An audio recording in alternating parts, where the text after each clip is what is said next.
Et l'édito éco, c'est avec Emmanuel Dutheil. Bonjour Emmanuel. Bonjour Maxime, bonjour à tous. Alors ce matin, on va s'intéresser à la croissance des deux côtés de l'Atlantique. On aura d'ici une demi-heure des chiffres un peu plus détaillés sur le troisième trimestre en France. On aura cet après-midi la même chose pour les États-Unis. Emmanuel, la comparaison risque de faire très mal. Et oui, vu de France, la croissance américaine a vraiment de quoi faire rêver. Imaginez, on attend aux États-Unis pour le troisième trimestre une croissance de 4,3%. Oui, 4,3%. Bon, c'est quand même à nuancer. Ce n'est pas le même mode de calcul entre les États-Unis et la France.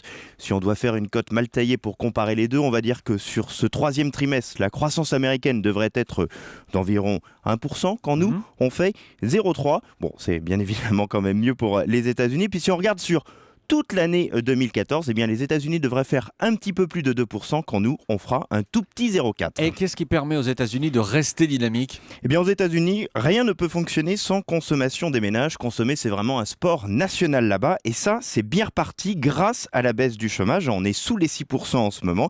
Eh bien les Américains retrouvent le chemin des magasins.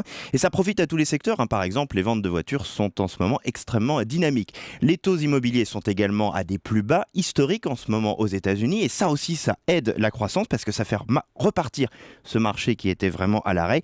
Mais plus largement, les États-Unis profitent vraiment d'un cercle vertueux. Les coûts de l'énergie se sont effondrés grâce au gaz et au pétrole de schiste, et ça vraiment, ça change tout pour les entreprises américaines. Elles ont vu leur facture énergétique tout simplement s'effondrer. Certaines ont donc décidé de relocaliser, de développer leurs activités aux États-Unis, surtout qu'avec la crise, en plus, les salaires ont baissé, la manœuvre est donc presque devenue bon marché. Emmanuel, est-ce que ça peut durer quand on sait que ça va mal presque partout ? Bon, c'est vraiment toute la question, même si la reprise est réelle, elle est beaucoup moins forte que ce que les États-Unis ont l'habitude de connaître après de grosses crises. Elle est surtout très inégalitaire, les temps partiels, les mini-jobs se sont vraiment développés.